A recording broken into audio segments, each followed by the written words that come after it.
Welcome to the Thursday evening of Tory Conference.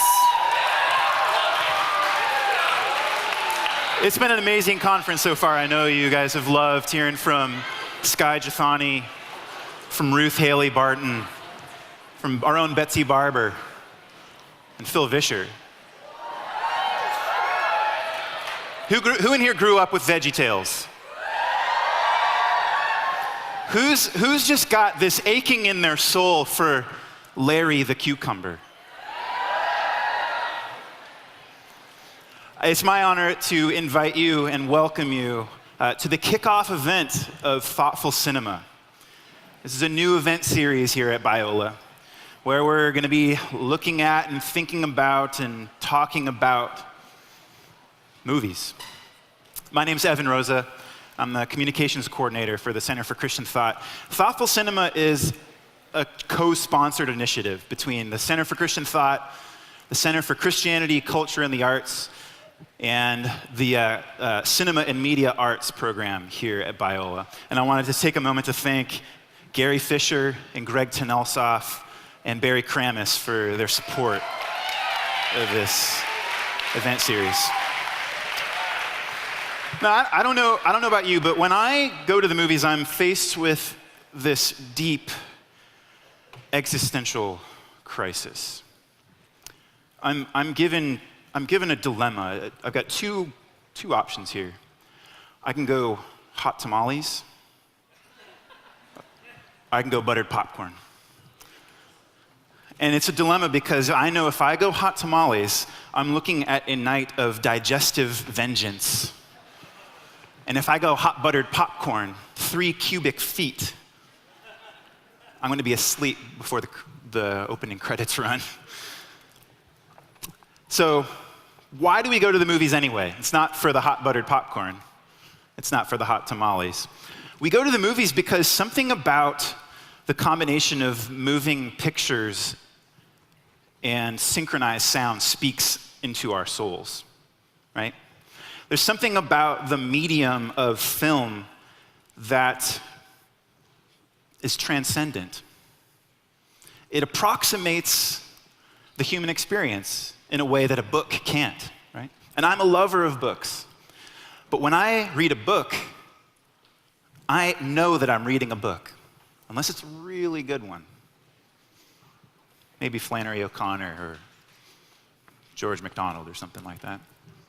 But when I see a movie, I am immediately brought into the space of experience that is so like my own everyday experience that I'm invited to think about what's going on in a new way, in a way that only an image and sound can do. And given the strength, the power of this medium, all the more we should feel responsible to approach it rightly, to think about it and to feel about it rightly.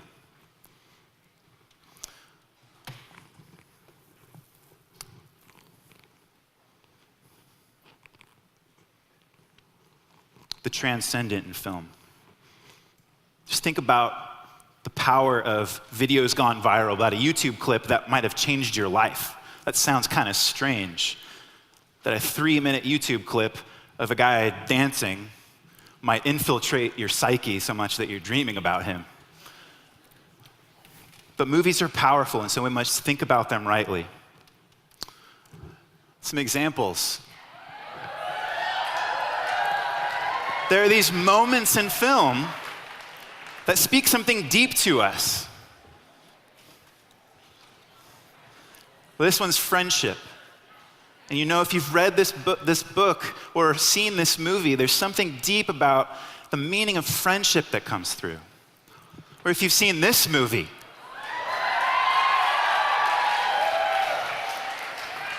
there's something awful and gut-wrenching about the betrayal of the good and the capacity for persons to encounter depravity. Or maybe you've seen this movie, Babette's Feast. I'm not expecting all of you to have seen it, but I'm expecting all of you to now go and Redbox it. Babette's Feast is this beautiful, slow-paced movie that speaks to our souls of the good and the true and the beautiful. Or maybe you've seen this movie, which I don't know how to describe this except with 2 words. It's sheer awesomeness. This scene spoke to me. It spoke to me. Or this movie, right? And it's amazing. I can show an image to you, a split frame of a movie to you, and you know immediately what that movie is, and you can cycle back to the feeling that you had during that movie and during that moment when redemption came. That's the power of film. And so to think about it rightly is all the more important. Now, why are we looking at it? Why are we doing thoughtful cinema at Torrey? Well, that has a lot to do with the film that we're going to show tonight. Praying the Hours is a film project about the office of divine prayer, the divine hours, an ancient tradition that Christians have practiced, not just Christians, but all sorts of faiths have practiced. We learn this from the Jews, where Daniel 3 times daily would seek God in prayer. And as the early church evolved and developed a way of communing with the risen Lord, they needed a rule. They needed a way to do that. A rule is not about stricture in this case. A rule was about freedom, a rule of life developed by Saint Benedict. And he developed this rich and robust rule of life that was about being with God. Prayer wasn't about being confined to specific moments. It was exactly the opposite. It was about encountering the Lord at every moment of your day, unceasingly. And so to pray the hours was to pray the minutes, was to pray the seconds, was to pray those vague and indeterminate moments that capture us. And so Praying the Hours is this beautiful film project by Lauralee Fair and her team, who are here with us tonight. And we're about to show a trailer for that film to give you some context. And then afterward, I'm going to invite a producer, Tamara McMahon, to come up and set a little bit more context. But this is what I want you to keep in mind as you encounter this film tonight. Remember the word of this conference, with. In what way can you be with God in the viewing of this film? In what way do you encounter God in the viewing of any film or the encountering of any ideas? And how can this be a step into the loving presence of God? So I'll give you Praying the Hours, the trailer. And before we get into the film itself, I asked a friend of mine to be with us this evening to give us a little bit more perspective on what it is to engage film, what it is to create film, what it is to think about it, and to experience film from a cultural perspective. So Steve Classen is a professor of film and television and media studies at Cal State Los Angeles. And he has spent a long time thinking about the presence of film in human culture. And I first met Steve at an occasion where he was talking about just that. And so I've only ever known Steve as a very thoughtful man about film. And so I'd like to invite him up now. And would you join me?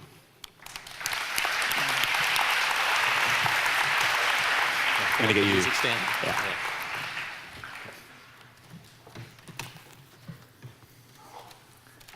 Thank you, Evan. As a Biola alum, I'm especially happy to be back and invited to this wonderful event tonight.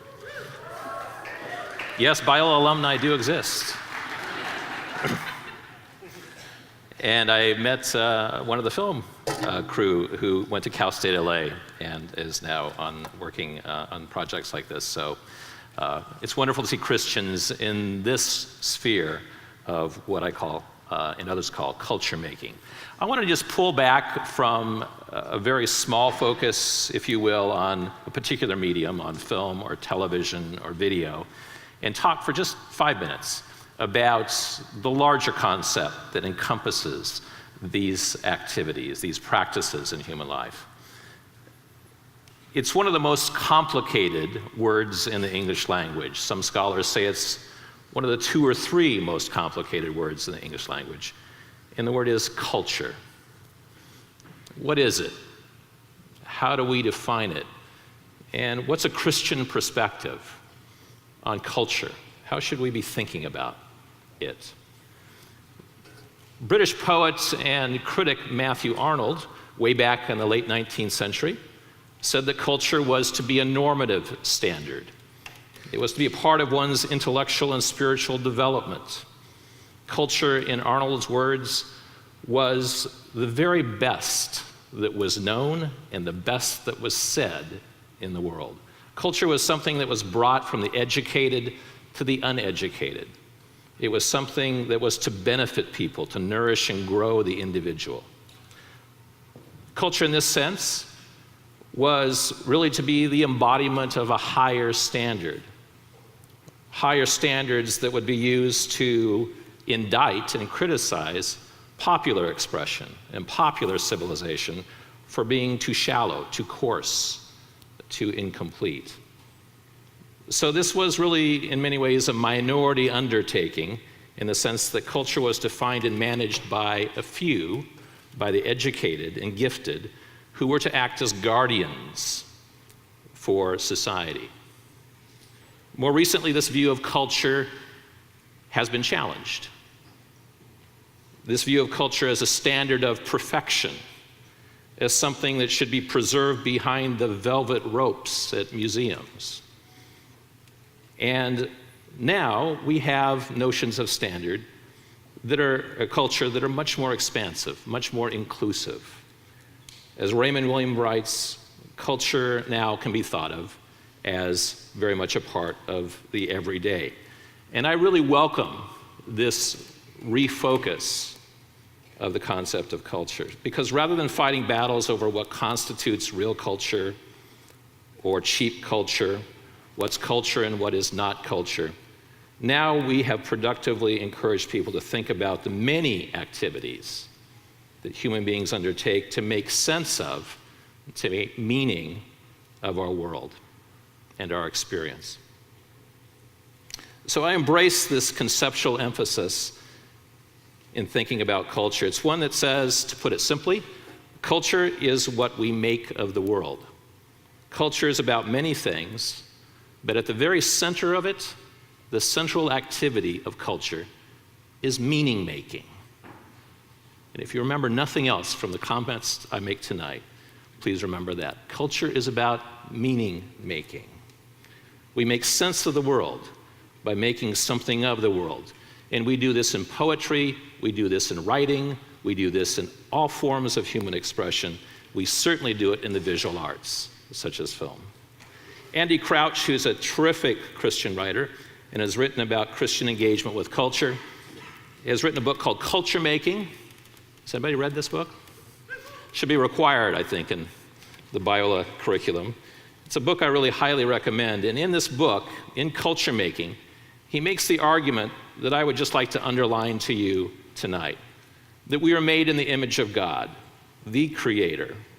We are created to be creators. Culture making is a role for all human beings. Not some, not just the super talented. Crouch writes, the beginning of culture and the beginning of humanity are one and the same because culture is what we were made to do. Not just artists, not just the elite, not just the educated with sublime talents, all of us. As Christians, I think we too often substitute criticism of culture or withdrawal from culture for creative engagement. I think this is a mistake. But this can easily is a dead end that we can remedy. As Crouch argues, the way to change culture is to create more of it. So censorship and criticism at times are certainly appropriate responses to what we see around us in culture. Christians should be criticizing pornography, for example. But the problem is that these gestures of criticism and withdrawal become far too routine and far too familiar. We complain and criticize very quickly, but too quickly step around our role as creators. Crouch asks the question that I put to you tonight then, which is, what are we as Christians known for outside of our churches? Are we known as critics, as consumers, as condemners of culture? I'm afraid very often that is how we're known. Why aren't we known as cultivators, as people who nourish and tend kingdom views of a fallen world in all of its messiness? Why aren't we known as creators? Now, let me quickly add in closing that I think that is happening in some places. And I'm really encouraged that here at Biola and here at events like this, that we see the building of visual and arts programs that talk about this important endeavor of meaning making, of culture making. Film engages God-given senses, sight and hearing, to move us in very, very powerful ways, as Evan was talking about. Film and television are among the most powerful and popular of contemporary media, and thus they have to be taken seriously, not only by Christian critics, but by Christian creators. The way to change culture is to create more of it. Thank you.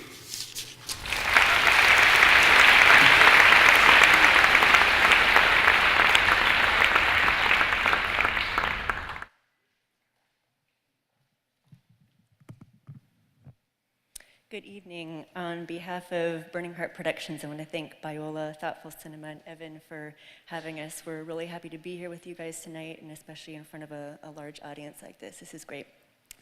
Evan kind of set the tone before when he was speaking, where Praying the Hours, which was written by Lauralee and directed as well, borrows from the Abrahamic faiths, which is Islam, Judaism, Christianity, and ours specifically from the Benedictine tradition that follows the 8 hours of prayer in which they stopped to pray during 8 hours or seasons of the day. And if you consider the different times of your prayer, let's say 3 in the afternoon, it's going to take on a very different feeling than if you say wake up and pray at 3 in the morning when things are haunting and more surreal. In the feature, it follows a character we call Traveling Man, who during a 24-hour period where he is dying, before he leaves this world and goes to eternity, he stops and visits 8 characters in his community. And these characters are actually personifications of the hours of prayer. And some of them may sound familiar to you. They're vigils, lauds, prime, terst, sext, none, vespers, and compline. The hour that we're going to watch this evening is the hour of none, the prayer of the mournful songwriter. And that hour, which typically is around 3 o'clock in the afternoon, if you think of that time frame, it's when shadows lengthen, it's when things are a little bit more melancholy, when shadows lengthen and you realize there's not enough daylight to finish all the work you have left to do. So as I said, it's kind of twinned with melancholy, remorse, maybe even regret. And before we start tonight, I just want to say again, thank you. And this is actually at Biola, the world premiere of anything Praying the Hours related. So this is fun. Thank you.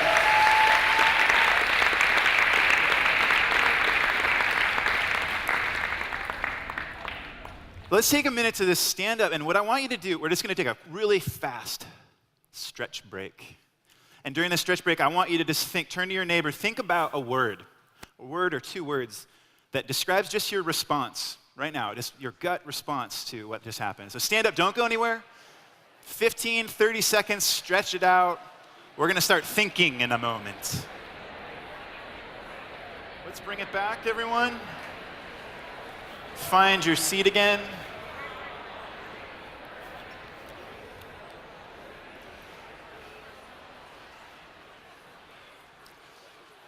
We're now moving into the part of our evening, and this will be what you can expect at every thoughtful cinema event, that after the film, at that moment when your mind would start to go numb, no, that's now when we're turning it on, right? And so, take a sip of water, get ready. I'm going to invite the panel up now, and we're going to hear from 3 commentators about the film. You guys can start making your way up with some responses of their own. So we're going to give them about 5 minutes to make some observations. And then we're going to give the film's director, Lauralee, an opportunity to respond to those observations. And importantly, we're going to give you all an opportunity to respond. And so tonight, if you can bring up the official tweet handle. If you're a tweeter, you can tweet your questions to the panel at Biola CCT with the hashtag #PrayInTheHours. And so we're going to start with Kutter Callaway, who is the Director of Church Relations, as well as an affiliate professor of film and theology at Fuller Theological Seminary. And then we're going to hear from our own Todd Pickett, Dean of Spiritual Development here at Biola, followed by Steve Classen, who I've introduced, and then we're going to give Lauralee an opportunity to respond. So, Kutter, the floor is yours with an opportunity to respond. Well, thanks, Evan. I'm disappointed Todd got hoots and not me. Come on, folks. Lauralee pointed that out, so she did a good job of making me feel bad. Oh, thank you, thank you. Yeah, so I was asked to respond to Lauralee's work, and I actually quite liked Known, and I called it None for a long time until I was told that was incorrect. So if I say none, I really mean known, just so you know. I found this film particularly interesting because it's a really particular film, right? It's about one day in the life of one guy who's dealing with a very particular set of circumstances and a very unique series of joys and losses and griefs and triumphs and so forth and so on. And yet, every time I've seen it, this is the third time now I've watched it, and every single time at the end of the movie, when the credits start rolling, I sit there and I say, there it is. That's my story. How did she do that? And to me, that's a fascinating thought, because I'm probably not the only one that thinks that way about this film, about films in general. And what's fascinating about it isn't just that it's unsurprising that we identify with a film, but that we all do with the same very particular film. So for instance, we can just take a poll. I can barely see you because of the lights, but who here would say, if they had any choice in life and could spend the rest of their life making music, you would make music? I'm raising my hand. Okay, keep them up. Tell them to hoot. And hoots. Yeah, you got to hoot and tweet at the same time. Broaden it a little bit. If you could just create something, anything, it could be cookies, it could be, and if that's you, please talk to me afterwards. It could be cookies, it could be a movie, it could be music, it could be laws. If you could create something, anything you wanted for the rest of your life, would you create that thing? Is that, if you, yeah. So it's amazing, right? All of a sudden, we've got this film about this one person doing this one thing in this one day, struggling with these very particular circumstances, and we start latching onto it as if it's our story. That story becomes my story. Some weird fusion thing happens, and all of a sudden, it becomes a part of me. And I thought I'd just share a couple things of why I think it connects with me. Since this is sort of off-the-cuff response. I think a lot about sound and music, not the sound of music, but sound and music, although sometimes I think about the sound of music. But to me, one of the reasons that Known is successful, the reason that it works, the reason that it grabs you and takes hold of you and tracks your identification with it, is because of the way that Lauralee and her team use the power of sound. Sound really, just in technical terms, in film sort of fleshes out the three-dimensional space of a movie. I mean, this is all 2D unless you brought your glasses. It was only 2D.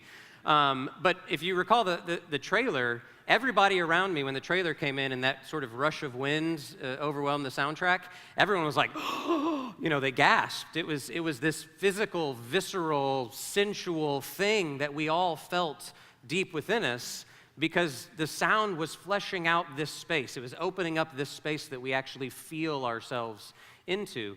And so sound functions sort of as this way of creating space, which I find pretty interesting.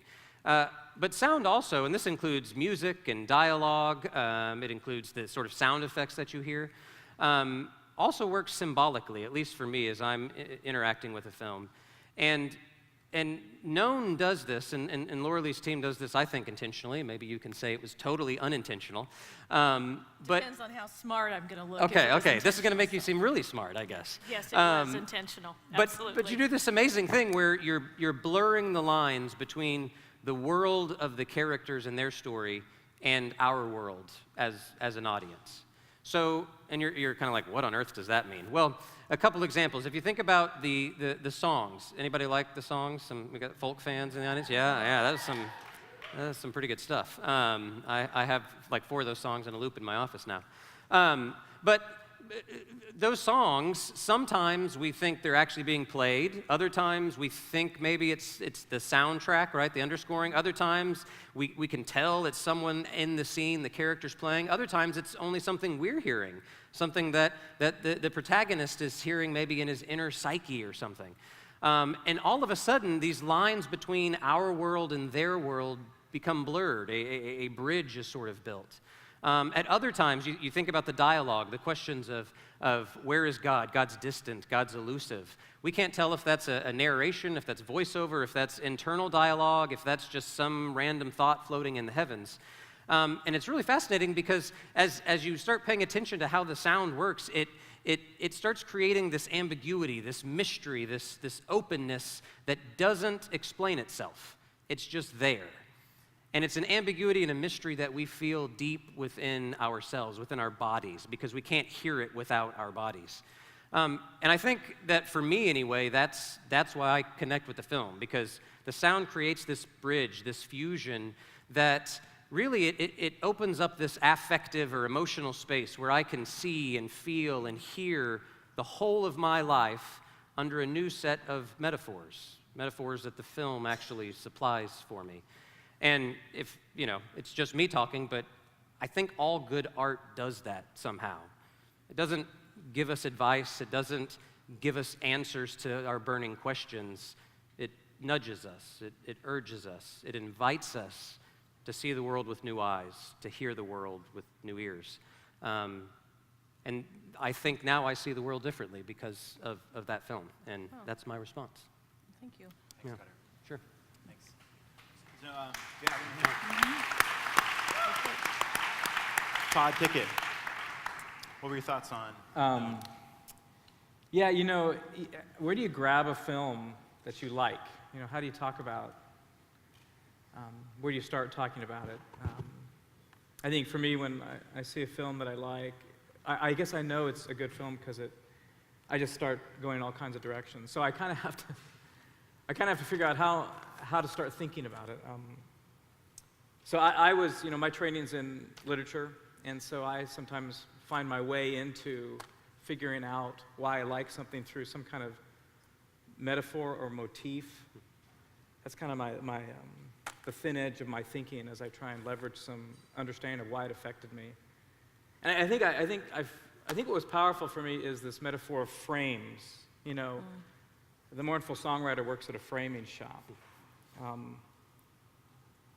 And at a commercial level, why do we ask people to frame things? Well, I suppose we're trying to draw our attention to a person or to some time in our life, like the Parson Redheads were framed in his office, or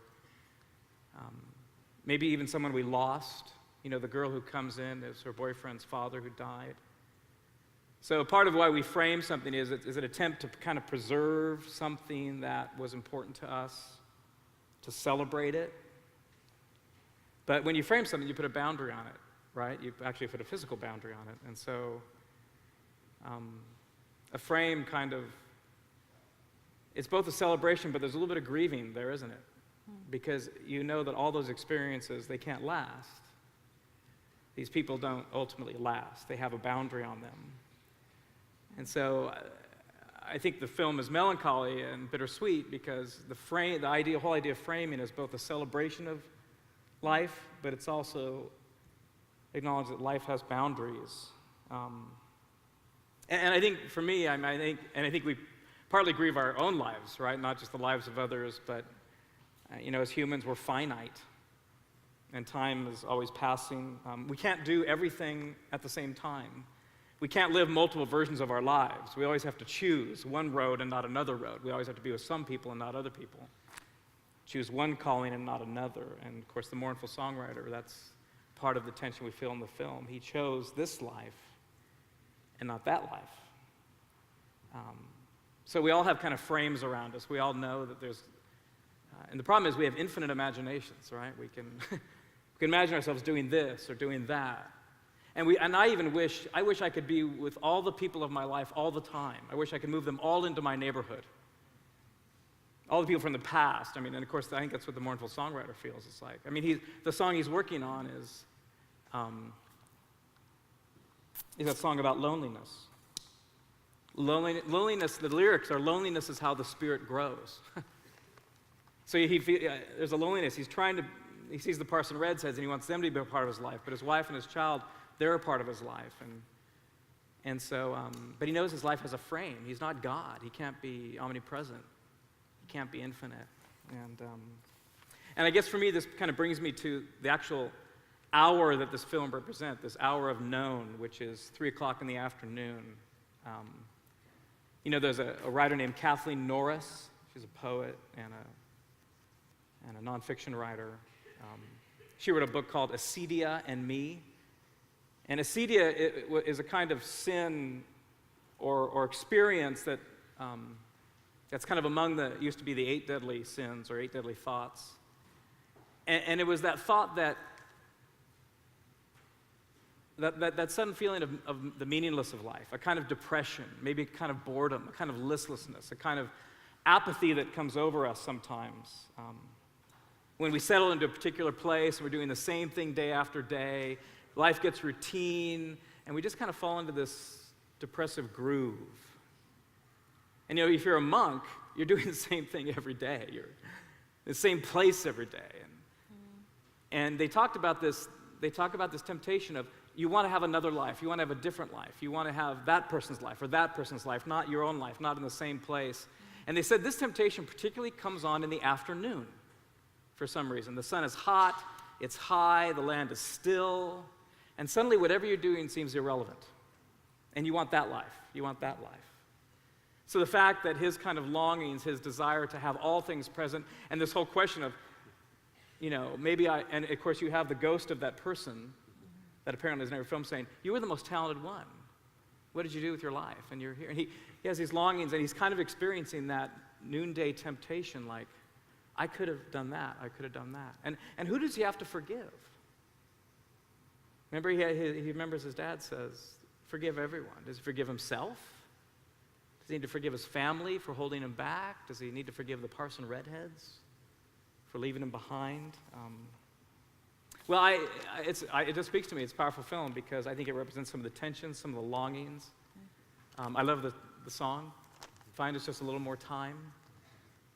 Infinite time would be nice to bring all these things. But I think the question is ultimately saying, the lyric is, there's got to be a way to live this life more easily. And I think he's asking, how can I be in the place that I'm at, be fully present to it, celebrate the past, grieve it?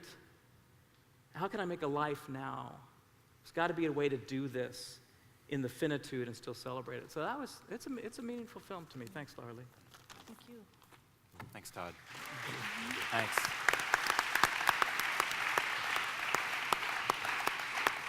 And as I see the tweets roll in, we're going to go to Steve. This is a beautiful film, visually. Oh, thank God. There may be one holdout. No. No, it is. Is Jordan still here, the cinematographer? He's right there. Stand up.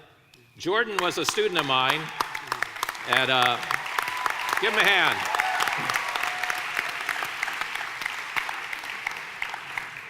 Jordan was a student of mine at Cal State LA. He was reminding me of our long past history before the event tonight, and it just warms the heart of old professors to see young artists who are working in mediums like this in such creative and powerful ways. So congratulations, Jordan and Lauralee, for this wonderful project.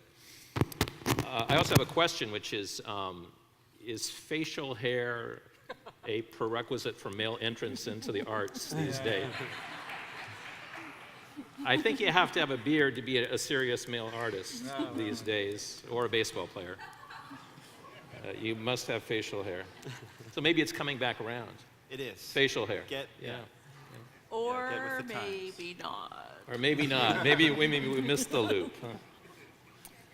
No, I think that my quick take on this is that the visuals and the music really drive this film for me. And that's a really good thing. Too many movies are too talky. They rely entirely too much on people talking to each other, rather than using the power of the medium, which really is what you see. And I really thank you for a film and a project that's so thoughtfully visual, and that is so driven, as both of the previous commentators have said, by the music, by the sound. It so carries this film, and it's such an essential part of the meaning of the film. And so I love that. Some of my favorite directors are directors that sometimes are accused of experimenting too much with film, like Terrence Malick. I don't know if there's any other fans of Malick out there, but he tries to, write film in a way that at times is almost wordless. And people watch his films and sometimes walk out saying, "What?" But other of us really, even if we consider the film not entirely a success, really appreciate the ambition of a Malick film and the efforts to make this medium speak through the visual image and not to rely on the spoken word. So you have a wonderful mix of these things, but your reliance on strong visuals really is such a beautiful component of this film. And I love that you set it in an urban area. I love that the spiritual encounters here are not in some kind of removed, pristine, sanitized place, but really in the lived world that is Los Angeles. I love the setting of the film. I loved where you placed it. I do think this film is very much about distraction, what distracts us, as you said, and whether those distractions are in many ways constructive and positive distractions. What is it distracting us from? And I think this film poses that question. Does whatever we're doing distract us from a greater vision and a presence in the moment that is rich and fulfilling? I'm a father, and so the scene in this film that grips me is as he leaves the house and meanders before he leaves. He can't quite take himself away from the house. And again, no words have to be spoken. You just show the father walking outside the house, emotionally torn because he's leaving his baby. And he really, really doesn't want to do that. I know that story. I've lived that story. And it really speaks to, again, how living in the moment becomes a very difficult thing to do. Because we have the professional priorities and the other priorities that we know we have to go to. But at the same time, I just want to be with my baby. And again, you don't have to speak that love. Every time that actor is with the child, love is communicated very, very clearly in the visuals. The other thing that just came to me was, again, this idea of our individualistic goals and ambitions versus our loyalties to kind of a greater good or a greater community. And I think that's very much the monastic life, right? That you give up the individual to be part of a greater good, a greater community. Your loyalties are to it. This is a trivial example, but when I was a Biola student, I was looking at different churches, and I got involved in a church, fairly committed to it for over a year. And then I discovered there was another new church with a lot of cute girls. And I decided I should go to that church. And one of my friends came up to me and he said, "Steve, why are you going to this new church?" And I said, "Duh, because there's a lot of cute girls there." He says, "But Steve, your commitment is to your church community you've been engaged with." And at the time, I didn't listen to him. The cute girls went out. I went and attended that at the church for a while. But that stuck with me, and it has shaped my later life, where I realized that a momentary distraction distracted me from the greater community that I had made a commitment to. And I think this film underscores that type of tension that we feel in our lives and what might distract us from those loyalties in the end. So, thank you. Thanks. Yeah. Well, before we hear from, I'm going to let you Can I just say get something in. real quick, Steve? Whenever you just described what it felt like to leave your baby and how hard that is, and obviously it moved you a second. Yeah. I looked down at the guy who plays that character, and he did this. Because he's feeling exactly the same thing. So anyway, that's nice. Yeah. And speaking of, we do have, before Lauralee gets an opportunity to respond, we've got a special group of guests tonight, the production team of the film as well as its lead actor. And so I'm going to invite you guys to come up just so that everyone can put some faces behind the production team. So come on up.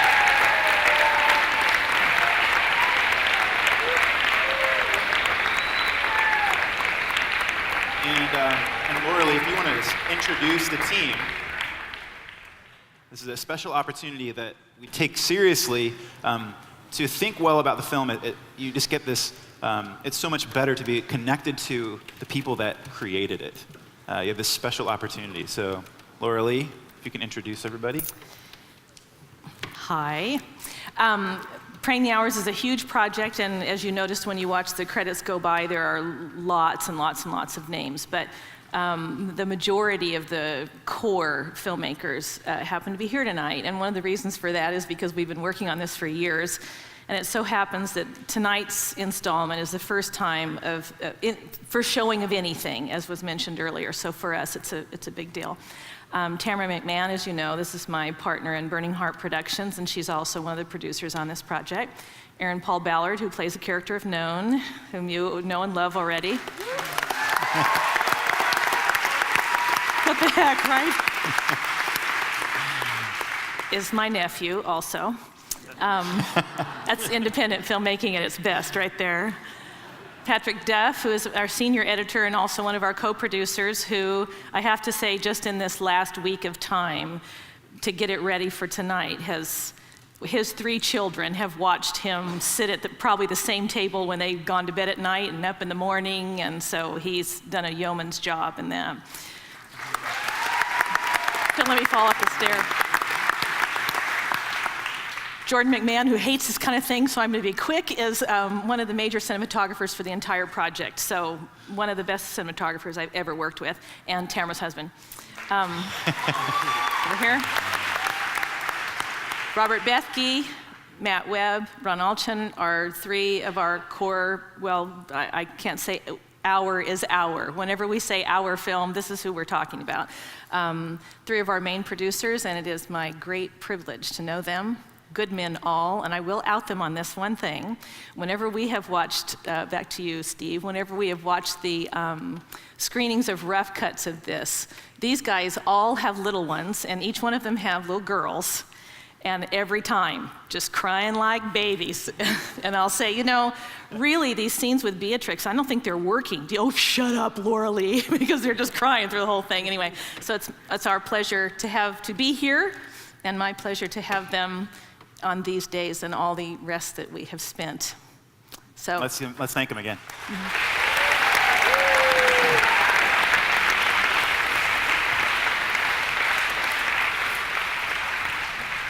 So I'm going to give Lauralee an opportunity to respond, and then we will jump into some of the many tweets that have come in with some really excellent questions.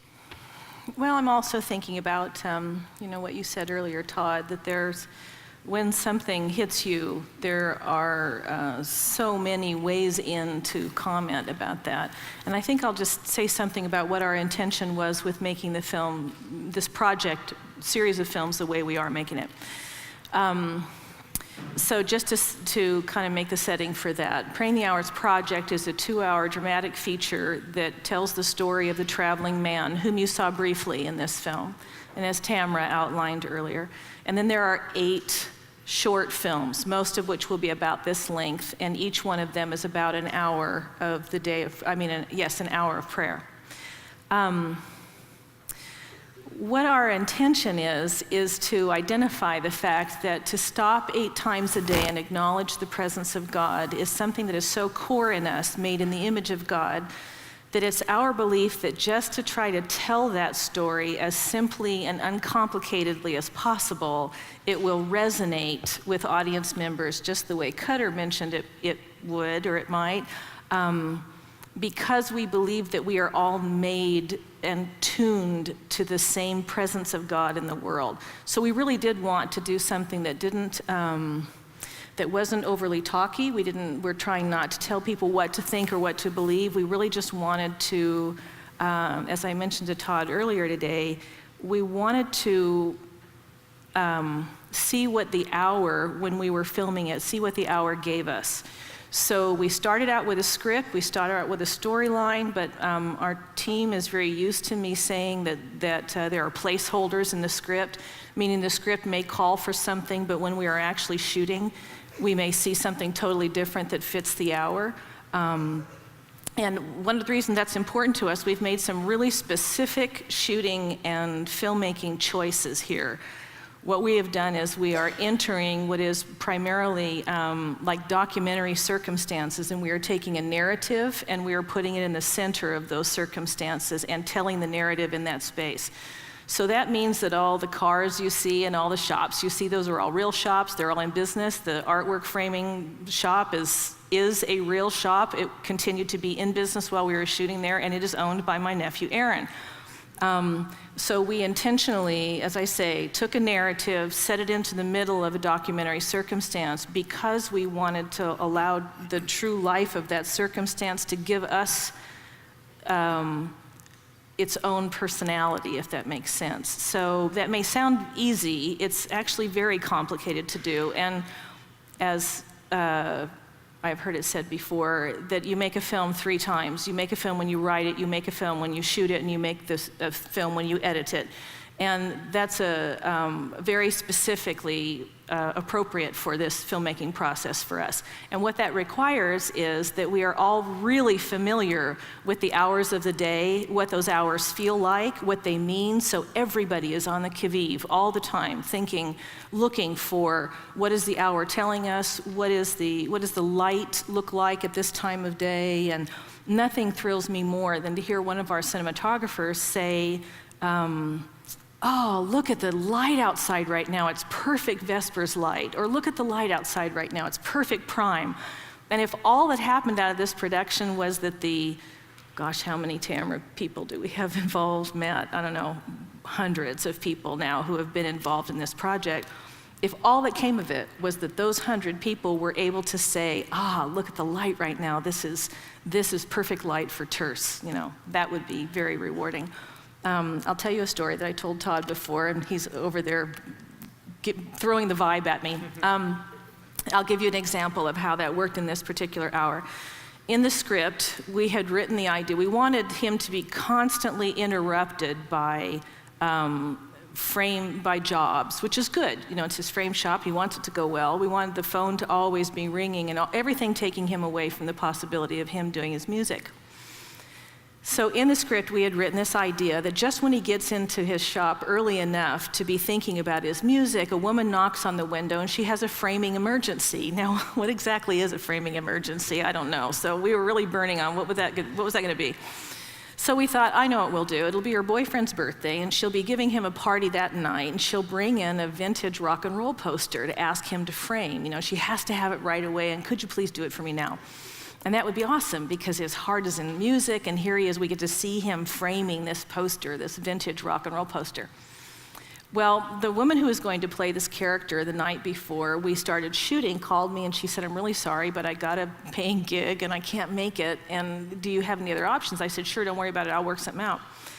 And the image that came to my mind was of a friend of mine, a friend of ours, Michelle Steffes, who is a director, and I communicated with her on the Book of Faces, and I said, Michelle,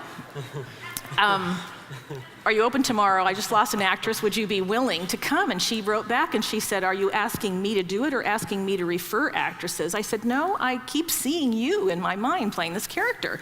So she said, well, sure, I would love to do that. And imagine just first of all the generosity of somebody who would say, a professional, who would say, yes, I will come and I will spend the whole day with you tomorrow and do whatever you need for me to do. She said, all that I need to do is I have one chore that I have to do during the day, so I may have to break away during the day to get that done. So I said, cool. So I gave her the location. She has no idea what the story is about or anything. She shows up, and the one chore that she has to get done is she has to have a photograph framed. And the reason she has to have a photograph framed is because her boyfriend's father died 2 days earlier, and the memorial service is for him the next day. Right.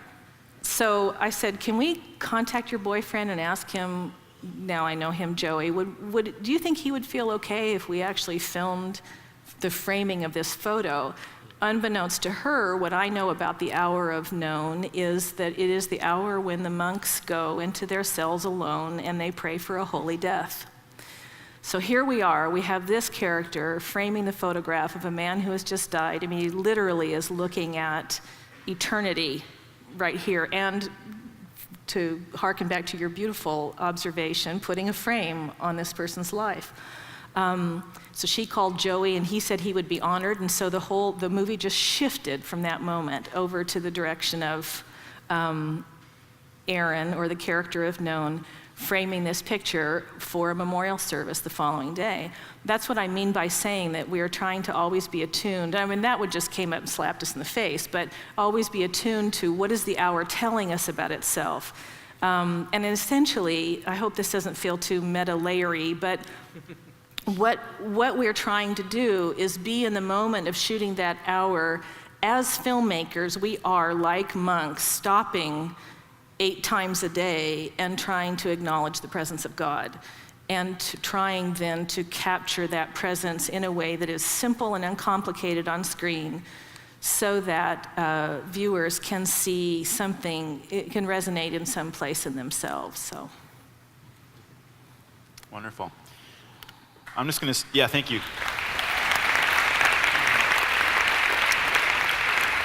I want to first give the panel an opportunity to sort of just, if they picked up on anything that someone else said, but I wanted to mention that I'm really resonating with the resonation of lentil soup that's going on in the tweet. So whoever did the lentil soup tweet, I'm with Nice.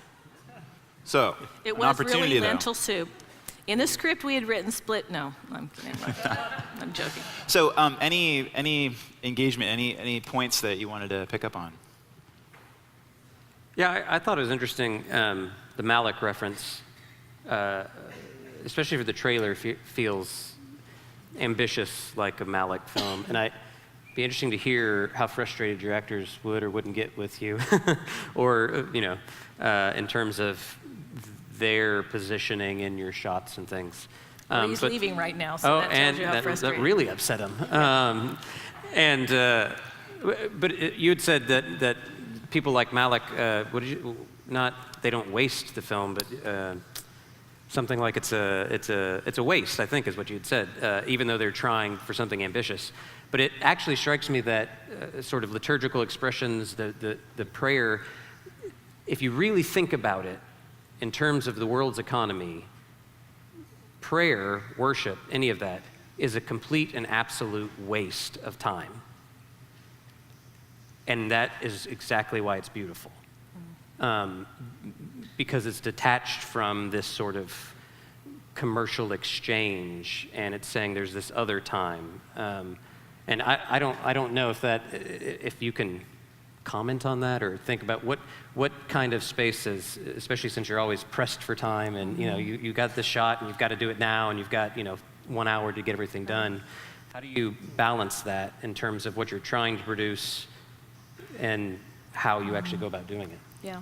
Our engagement, our relationship with time on this production is a really unusual one, because it's kind of an ethic for us at Burning Heart Productions, that we work with people who have full-time jobs, so we often shoot on weekends and evenings. We also know that everybody has families, so aside from what happened to Patrick Duff this last week, we try always to put families first, and if you've ever made a film, then you know how really complicated a choice that is. The reason people pay a lot of money to make sure that they own everybody for those days is because it is monumentally chaotic if you try to make accommodation for everybody in their lives and what's going on for them. So just the feeling of trying to move in time in the way that you would pick up your feet and move with a river, and trust that it will happen, and trust that you will get what we need, and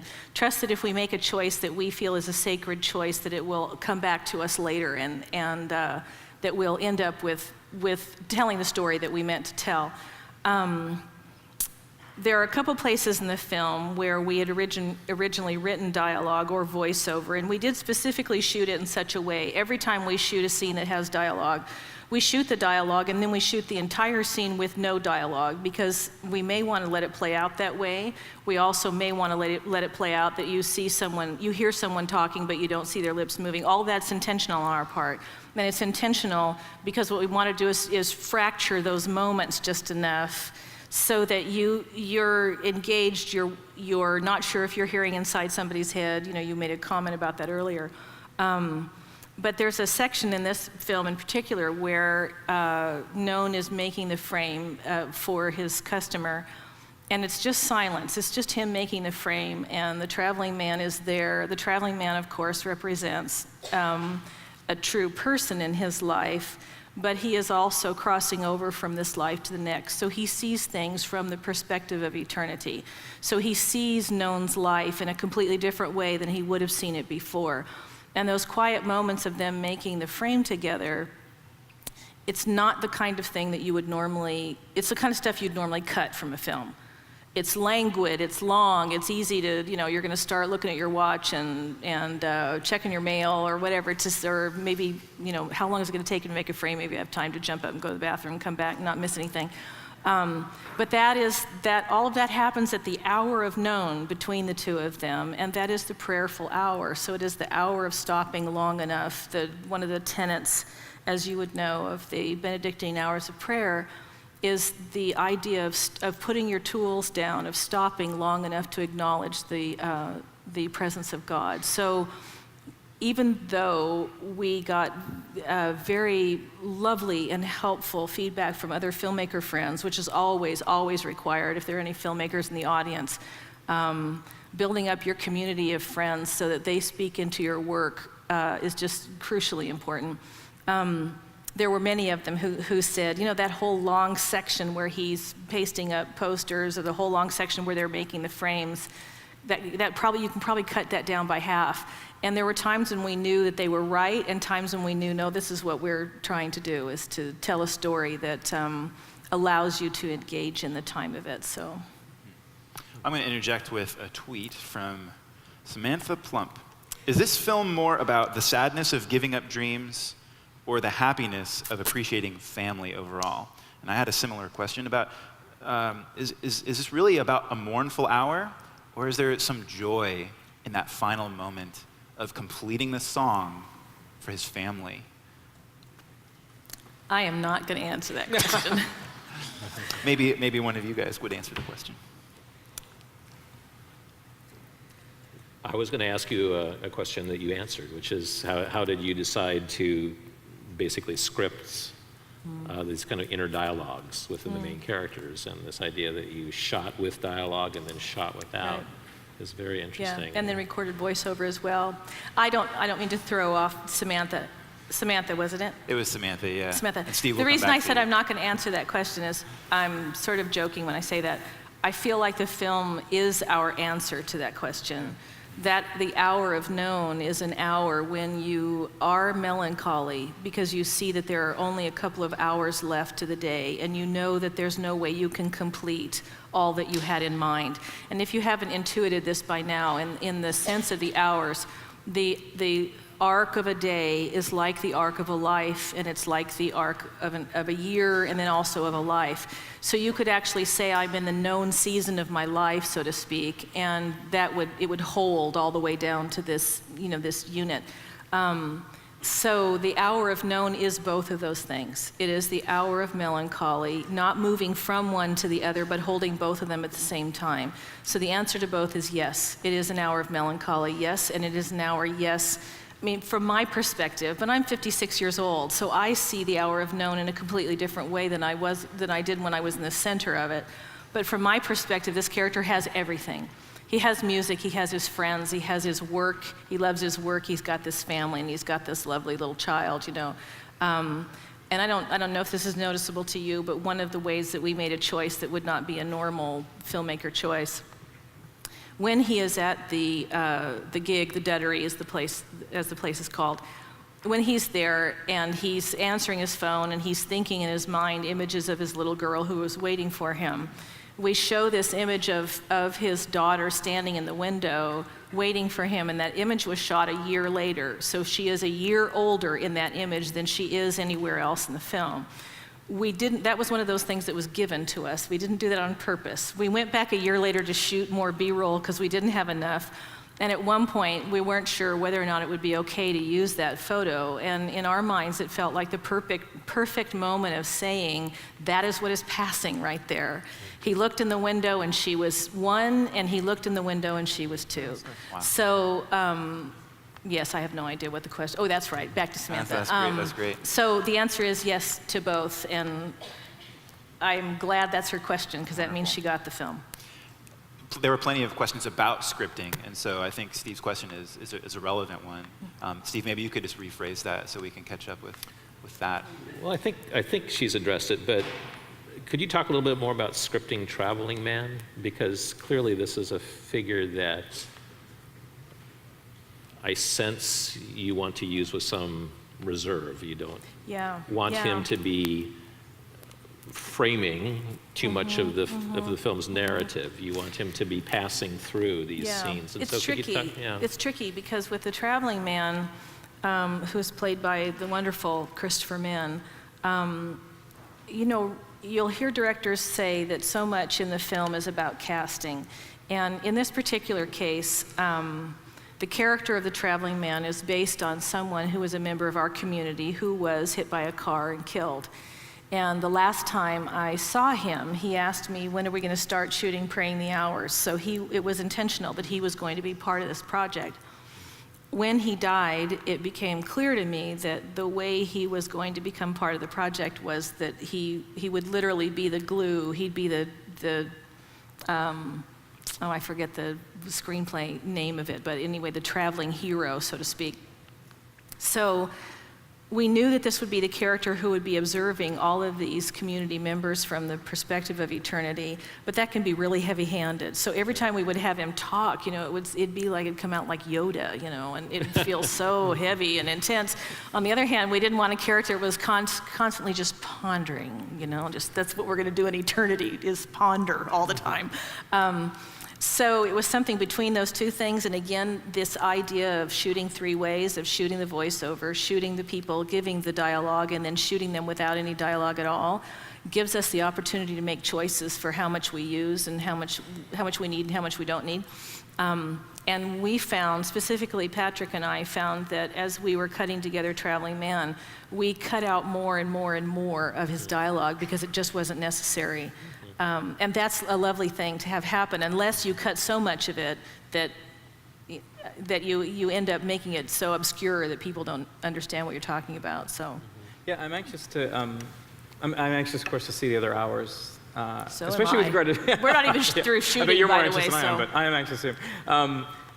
Because the traveling man, in this part, and that's why I want to see how he is in other bits, because I couldn't tell what he was playing. I mean, sometimes he was, that is to say, I feel like he's playing both sides of the mournful songwriter's emotions. On the one hand, he's saying, hey, you were the most talented, why didn't you do something with your life? And so there's kind of wow, he's pulling him back toward the past, the Parson Redheads, making him feel that grief.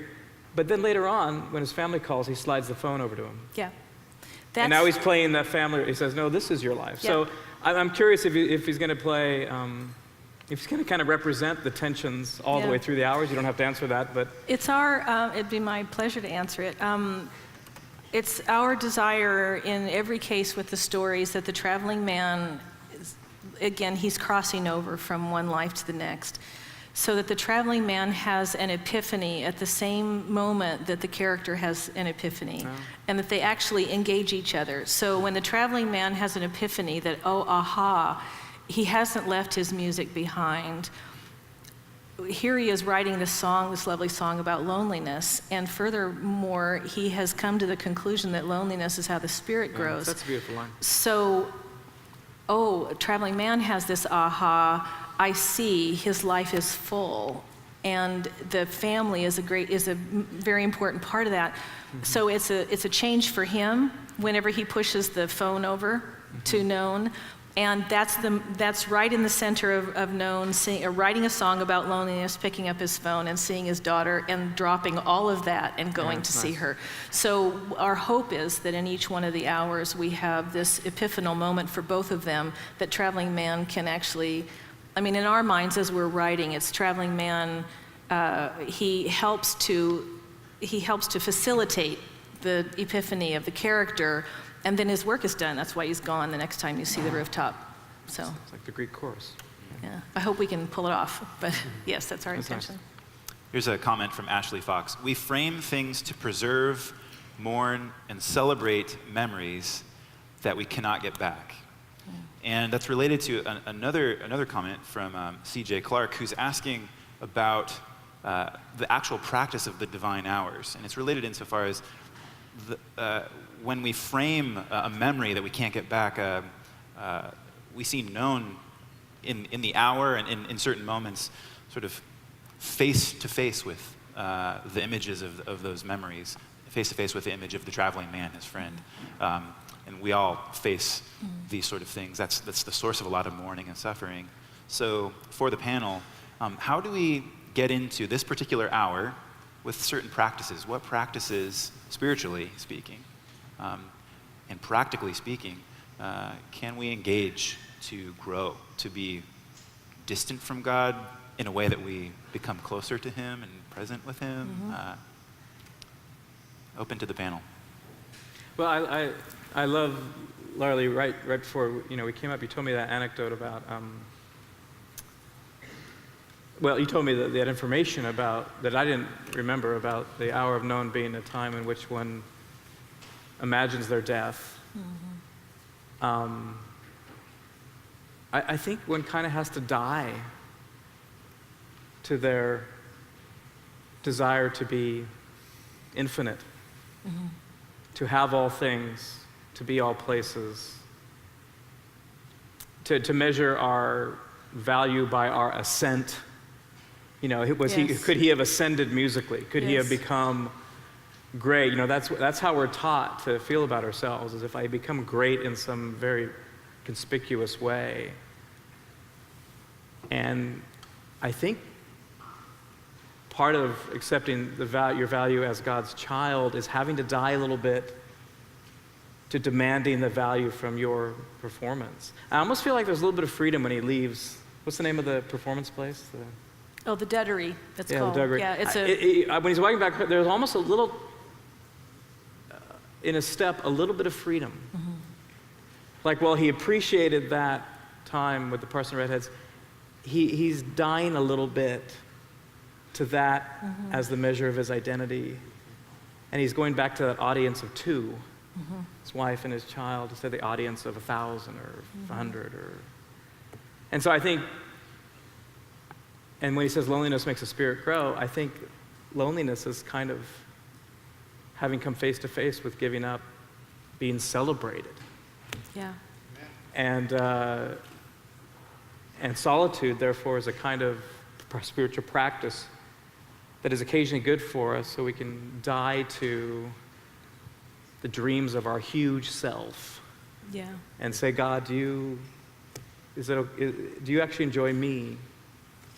So I don't know, I think the film does, I think there's a depth in that film. I think there's this issue of loneliness, and I think that loneliness and relative solitude with his wife and his daughter, that's kind of the spiritual practice of asking God, am I of value right now in this limited space with this limited easel to work with. So. Anyone else? My only thought is not appropriate. It's but that's not going to stop you from saying it. no. For sure. I'm trying to phrase it in the right. That's right. I don't work. I can say what I want. I'm trying to find the applicable thing to say, but the first thought was become a parent. And so don't. But there's something. I'm trying to. How do you universalize that? I have a 3-year-old and a 1-year-old, both daughters, and sound and music, yes. But the truth of the matter is, I am a guitar-playing singer-songwriter who once aspired to do nothing but play music. And when my first daughter came along, something in me died. And I didn't know what to do with that because every other dad that I ever knew spoke of their first daughter as the most transcendent moment of their life. And I felt like something was robbed from me as a dad because of this other thing. Wow. And for basically the first 2 years of her life, I was wrestling with how do I forgive myself for being a dad who wanted to play music, you know. And I didn't realize that, and this is where it gets back to the joy and pain and loss thing, they're always already the same, that every joy is in spite of something in life. And I would never been able to articulate that until I had these 2 little girls. And last week, our 1-year-old now, so instead of playing music by myself, I play music with them. And we've got a little piano, and I got my 3-year-old a ukulele. And so we're rocking out to Jingle Bells with the 1-year-old on the piano, and I've got my Parson Redheads trio, right? So my dream of making music is completely different than I'd ever envisioned or imagined, but it's so much better than having some sort of recognition or notoriety or whatever it was that I had convolutedly drummed up in my mind. And so there is this dying to yourself. There is this, find ways in people that you're forced to put them in front of your needs and desires. And that's the only way I can even think about what it means to have a kid, that you have no other choice but to say, they're actually more important than me. And so it's not intentional, but every day I get to practice that with her. And it's also why you can't watch him struggle to go leave and not. I can't talk about it. So I can talk about it, but I can't talk about it. Yeah. Wow, I didn't know all that, Yeah. Kutter. I didn't know I was going to say all that. So We'll do one more Twitter question, and then we'll begin the close of the evening. But this question is from Chris Rodriguez, and it's for Lauralee. Last time that you came, and you did speak here at Biola once in the past, you told us of your story, your personal story. And Chris is asking how your personal story inspired the making of this overall project, and maybe that's a good way to sort of close out our time. Okay, thank you, Chris. Was anybody else in chapel? When was that? A year or so ago? You wouldn't remember. It was a while. Yes, anybody? Hello. A woot? Thank you. I get a woot from the corner, the Amen corner. Is Andrew Hatling here? I know, but he should be here. All right, you tell him that I called him out, because he said he wants to work on the film with us, and has he showed up? No. Thank you. Yeah. Talk about the hour of lost potential. However, that was not my story. Well, okay, so briefly, what brought this about was I went through a season of time of difficulty in my life when I discovered the hours of prayer. And I prayed them the way a person who is, for example, an alcoholic goes through the program of Alcoholics Anonymous. If you're familiar with that, it's, one day at a time, and if one day at a time doesn't work, 1 hour at a time. Well, for me, I was in that kind of grief, and I discovered the hours of prayer by starting to pray them organically. I reached out to God in prayer every time I came to the end of being able to be without God. And that started to catch a certain rhythm to the day. So I prayed in a way that felt very natural to me when the sun came up in the morning, about the mid-morning, whenever I felt like I lost juice and I needed God again, when the sun was high in the sky, in the early afternoon, like at the noon hour, when the sun went down. And I found myself praying very similar prayers every day, and I got into this rhythm of that. And so I started looking forward to this. And I came from a primarily non-liturgical background, so I had no idea. I'd never heard of Advent before. I didn't know what the hours were. The closest thing, as I've said before, that we came to tradition was lime jello at the potlucks. You know what I'm saying? Like, that was always there, so I knew that was tradition. So I started this season of praying, and I fell into a rhythm of praying every day the same way. I would wake up at 3 in the morning and pray, and I would pray at midnight. And then during that season of time, I discovered that monks still existed and that there were monasteries, and I actually was I discovered I was near a monastery, so I went there to stay for a brief period of time, and I found out that they prayed every day a bunch of times, so I just followed. Whenever they went to pray, I went as well, and I discovered they prayed at the same hours that I did, and after a while I discovered they prayed the same prayers that I did. And that blew my mind, as Aaron says.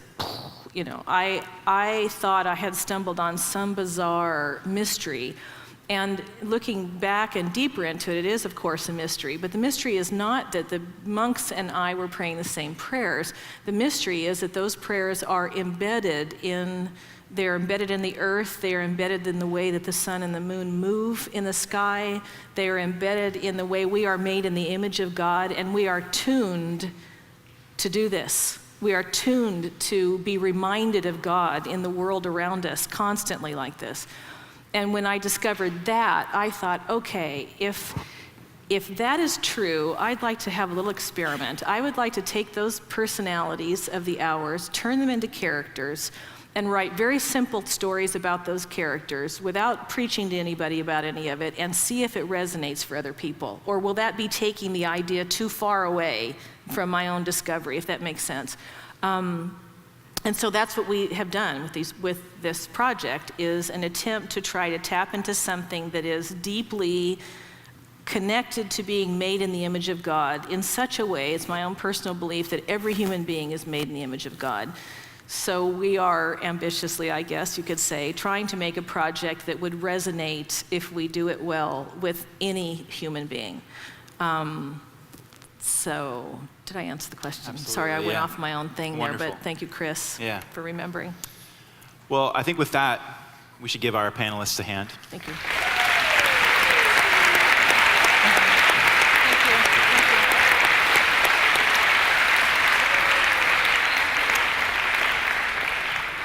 And just before you go, I want to say a bit about the Center for Christian Thought. We've got some events coming up the rest of this month, and we just want to explain a little bit behind why we chose this particular film. It was because it resonated not only with the Tory conference, but with some of the subject matter that we're dealing with during our year on psychology and spiritual formation. It's a deeply rich year where we're going to be speaking with all sorts of scholars and inviting people to campus to share from the Christian wisdom tradition about how these sort of practices, the divine hours, the Benedictine rule of life, Christian contemplation, how modern psychology has something to say about that, how some of these practices are being validated, about how we're finding interesting things in the integration of psychology and spirituality. And to that end, we've got an event coming up with Rebecca Lyons. I'm going to skip ahead here real quick. Rebecca Lyons is the co-founder of Q Ideas, and herself has dealt with mental health issues, and she's become a leader in attempting to end the stigma around mental health by really seeking the interface between spirituality and psychology. And so we've invited her to engage with Liz Hall, who's a professor here in Rosemead School of Psychology, as well as Eric Johnston, who's a CCT fellow this semester. And they're going to be having a conversation about free falling to fly, or flourishing in mind and spirit, from both a spiritual and a psychological perspective. And then before we go, we're going to show you one more clip, and it's for our next Thoughtful Cinema event, featuring the film Blood Brother, which is a Sundance Award-winning film. We'll again be able to engage the director of this film, Steve Hoover. And I understand that we've got the trailer queued. And so that's November 7th. And I'm just going to say, after the trailer ends, you are free to go. Thanks for coming.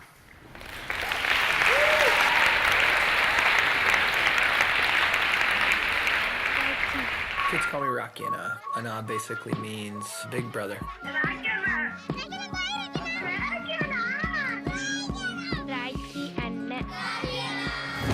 I was never intending to go to the AIDS orphanage. It was never my plan. I didn't really like kids, to be honest with you. Being there, seeing that they're in despair and they're hopeless, and you're like, man, they're kids. They've been seeing faces their whole lives, which is people who are in and out. I can't take any of them out of that situation, but I can put myself into it. And then I made a decision. I was, man, like, I need to move there. I'm going to be suffering all the time. And I think that's fair, to be afraid. I don't want to get close to anyone. I hate being close to people. There's freedom in not being close to anyone because you don't get hurt.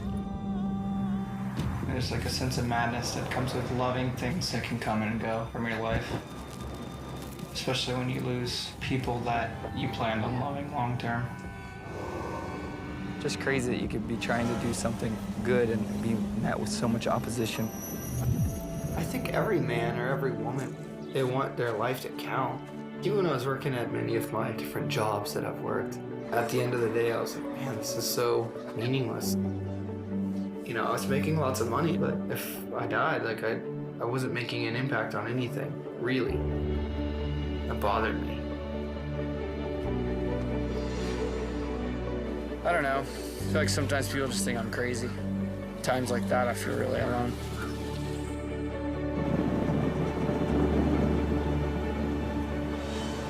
When you stay together,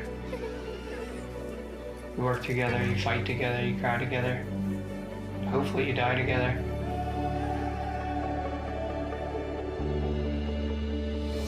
We all need love.